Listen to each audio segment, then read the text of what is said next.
നമസ്കാരം, മഹാഗുരു ശരണം. അപ്പോൾ ഇന്നലെ രാത്രി നമ്മളൊരു വീഡിയോ അപ്ലോഡ് ചെയ്തിട്ടുണ്ടായിരുന്നു. ആ വീഡിയോയിൽ നിങ്ങൾ കണ്ടിട്ടുണ്ടാകും. ഞാൻ ആ വീഡിയോ എടുക്കുന്ന സമയത്ത് സാധാരണ റെക്കോർഡിങ്ങിൻ്റെ സമയത്ത് സാറിൻ്റെ മുഖത്തേക്കാണ് നോക്കി നിന്നിട്ട് ആ ഒരു communication, eye to eye contact അങ്ങനെയാണ് ചെയ്യാറ്. പക്ഷേ അന്ന് പെട്ടെന്ന് ക്യാമറയിൽ നോക്കുന്ന സമയത്ത് സാറിൻ്റെ മുഖമല്ല ഞാനതിൽ കാണുന്നത്. നമുക്കൊരു 2 മിനിറ്റ്സ് ഒക്കെ കഴിയുമ്പോൾ തൊട്ടിട്ട് എൻ്റെ ഫോണിൽ എങ്ങനെയാണെന്ന് വെച്ച് കഴിഞ്ഞാൽ റെക്കോർഡിംഗ് ഓൺ ആയിരിക്കും, പക്ഷെ ബ്ലാക്ക് കളർ സ്ക്രീനും നടുക്ക് ടൈമിങ്ങും ആയിരിക്കും എഴുതി കാണിക്കുക.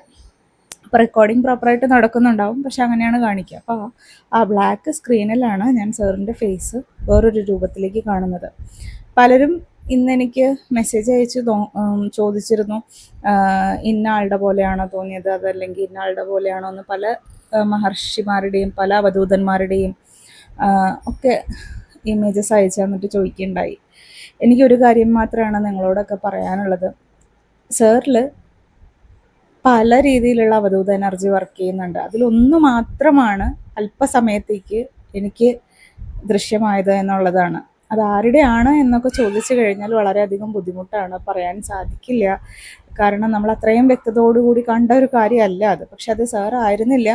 എനിക്ക് ഏകദേശം ഒരു മുഖസാദൃശ്യം തോന്നിയത് ശ്രീരാമകൃഷ്ണ പരമഹംസരുടെ മുഖം പോലെയാണ് എനിക്ക് തോന്നിയത്. ചിലപ്പോൾ അല്ലായിരിക്കാം, പക്ഷെ എന്നാലും ഏകദേശ രൂപസാദൃശ്യം എനിക്കതിനോടാണ് തോന്നിയത്. ചിലപ്പോൾ ആ എനർജിയും ചില സമയങ്ങളിൽ വർക്ക് ചെയ്യുന്നുണ്ടാകാം. അതേപോലെ പല അവധൂതന്മാരുടെ സാന്നിധ്യങ്ങളും പ്രസൻസും, ഇപ്പോൾ ബാബാജിയുടെ ആണെങ്കിലും അതേപോലെ സായിബാബയുടെ ആണെങ്കിലും അങ്ങനെ പലരുടെയും എനർജികൾ സാറിൽ വർക്ക് ചെയ്യുന്നുണ്ട്. അപ്പോൾ അതിലൊന്ന് മാത്രം ദൃശ്യമായി എന്നുള്ളതാണ്. അതിൽ വളരെയധികം നന്ദി പറയുന്നു യൂണിവേഴ്സിനോട്, അങ്ങനെ ഒരു അവസരം തന്നതിന്, അങ്ങനെ ഒന്ന് കാണാൻ സാധിച്ചതിൽ. ആദ്യം ഞാനത് കാണുമ്പോൾ പെട്ടെന്ന് പേടിച്ചു പോയി. കാരണം ഒരു നിമിഷത്തിൽ വീഡിയോ റെക്കോർഡിങ്ങുമാണ്. പിന്നെ അത് കഴിഞ്ഞ് നിങ്ങൾക്ക് തന്നെ കാണാൻ സാധിക്കും, വളരെ സൂക്ഷ്മമായിട്ട് ഞാൻ നോക്കുന്നുണ്ട്. കണ്ടത് എൻ്റെ തോന്നലുകളാണോ, അത് ശരിയായിട്ടുള്ള രീതിയിൽ തന്നെയാണോ, സാറിൻ്റെ ഫേസ് ആണോ, എനിക്ക് എന്തെങ്കിലും തരത്തിൽ തോന്നുന്നതാണോ എന്നൊക്കെ അറിയാൻ വേണ്ടിയിട്ടാണ് കൂടുതൽ സമയം ഞാനത് ഒബ്സർവ് ചെയ്തുകൊണ്ടിരുന്നത്. പക്ഷെ അത് സാറിൻ്റെ ഫേസ് അല്ലായിരുന്നു, വേറൊരു എനർജി ആയിരുന്നു അവിടെ വർക്ക് ചെയ്തുകൊണ്ടിരുന്നത്. അത് ഞാൻ ആദ്യം ചെയ്തത്, എനിക്കിത് നിങ്ങളെ കാണിക്കുന്ന എന്നതിലുപരി അതൊന്ന് സ്ക്രീൻഷോട്ട് എടുത്തിട്ട് സാറിനെ കാണിക്കണം എന്നുള്ളതായിരുന്നു. പക്ഷെ സ്ക്രീൻഷോട്ട് എടുക്കാൻ ശ്രമിച്ചു ഫോണിൽ, അപ്പം തന്നെ നടക്കുന്നില്ലായിരുന്നു. അപ്പോൾ ഒരു എപ്പിസോഡ് കഴിഞ്ഞ് ഞാൻ സാറിനോട് സാർ ഒന്ന് നിൽക്കണേ എന്ന് പറഞ്ഞിട്ട് ഞാൻ സാറിനോട് കാര്യം അവതരിപ്പിച്ചു. വീണ്ടും സ്ക്രീൻഷോട്ട് എടുക്കാൻ ട്രൈ ചെയ്തു, നടക്കുന്നില്ല, സ്ക്രീൻഷോട്ട് വരുന്നില്ല. പിന്നെ അതിന് ശേഷം സാർ എനിക്ക് ഫോൺ തന്നിട്ട്, സാറിൻ്റെ ഫോൺ ക്യാമറ ഓൺ ചെയ്ത് തന്നിട്ട് ഇനി കാണുമ്പോൾ ഫോട്ടോ എടുക്കാം എന്ന് പറഞ്ഞിട്ടാണ് തന്നത്. അടുത്ത റെക്കോർഡിങ്, അടുത്ത ഒരു ടോപ്പിക്കായിട്ട് വീണ്ടും ഞാനത് കാണുകയാണ്. ആ സമയത്താണ് ഞാൻ സൂക്ഷ്മമായിട്ട് നോക്കിയിട്ട് ഞാൻ ഫോട്ടോ എടുക്കാൻ ശ്രമിച്ചത്. ഫോട്ടോ എടുക്കാൻ ശ്രമിക്കുമ്പോൾ ഈ ബ്ലാക്ക് സ്ക്രീനിൽ സാറിനെ ഫോക്കസ് ചെയ്തിട്ട്, അതായത് ഫോണിൽ ഞാൻ പ്രത്യേകിച്ച് ഫോക്കസ് അങ്ങനെയൊന്നും ക്ലിക്ക് ചെയ്യുന്നില്ല കേട്ടോ. ഫോണിൽ സാധാരണ ക്യാമറ എടുത്തിട്ട് ഞാൻ എൻ്റെ ഈ വെച്ചിരിക്കുന്ന ട്രൈപോഡിൽ വെച്ചിരിക്കുന്ന ആ ഫോണിലേക്ക് ഫോട്ടോ എടുക്കുന്നതാണ്, നോർമൽ ഫോട്ടോ എടുക്കുകയാണ്. ഫോട്ടോ എടുക്കുമ്പോൾ ഫോട്ടോ ഗാലറിയിൽ കാണുന്നത് വൈറ്റ് ബാക്ക്ഗ്രൗണ്ട് ആയിട്ടാണ് കാണുന്നത്. അതെങ്ങനെയാണ് ഈ ബ്ലാക്കിൽ വൈറ്റ് കാണുന്നത് എന്നുള്ളത് എനിക്കറിയില്ല. 2 പ്രാവശ്യം അങ്ങനെ തന്നെയാണ് വന്നത്. പിന്നീട് വീഡിയോ കണ്ടവർക്കറിയാം, സാർ തന്നെ പറയുന്നുണ്ട്, ഇനി ഫോണൊന്ന് ജസ്റ്റ് വെറുതെ ഒന്ന് ഫോട്ടോ എടുത്തേ, ഇപ്പോൾ ഉണ്ടോ എന്ന് നോക്കാമെന്ന്.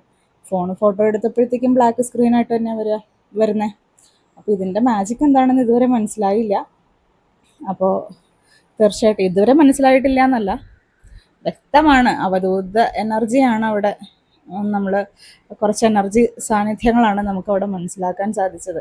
അതിനുശേഷം സാറിനോട് സംസാരിച്ചുകൊണ്ടിരിക്കുന്നതിൻ്റെ ഇടയിൽ ഞാൻ ചോദിച്ചു, ആരാ ഇത് ഇപ്പോൾ ഇവിടെ എന്തോ അനങ്ങിയല്ലോ, ഒരു നിഴൽ പോലെ എന്തോ പാസ് ചെയ്തു സാർ എന്ന് പറഞ്ഞു.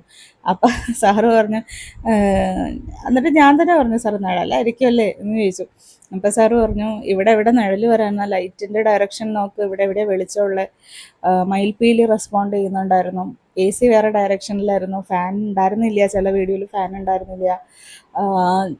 ആ സമയത്ത് മയിൽപ്പീലി അനങ്ങുന്നുണ്ടായിരുന്നു. ആ വീഡിയോ ഞാൻ നിങ്ങൾക്ക് പിന്നീട് അപ്ലോഡ് ചെയ്യാം കേട്ടോ, അപ്പം ഞാൻ കാണിച്ചു തരാം. അങ്ങനെയുള്ള കുറേ എനർജി, ക്ഷമിക്കണം, കുറേ തരത്തിലുള്ള എനർജീസ് അവിടെ പ്രവർത്തിക്കുന്നുണ്ടായിരുന്നു. അപ്പം അതിനൊരു നേർസാക്ഷ്യം വഹിക്കാൻ സാധിച്ചതിൽ അത്യധികം നന്ദി പറയാണ് ശ്രീനിവാസ പൈ സാറിനോടും ഗുരുക്കന്മാരോടും യൂണിവേഴ്സിനോടൊക്കെ. നമുക്ക് കിട്ടിയ മഹാഭാഗ്യമാണ്. ഇപ്പോഴും എന്തോ ഒരു എനർജി പ്രസൻസ് ഫീൽ ചെയ്യുന്നുണ്ട്. അപ്പോൾ ഞാൻ ഈ വീഡിയോയുടെ കൂടെ നിങ്ങൾക്ക് ആ കണ്ട ഫോട്ടോസൊക്കെ അറ്റാച്ച് ചെയ്യാം കേട്ടോ. നന്ദി, നമസ്കാരം.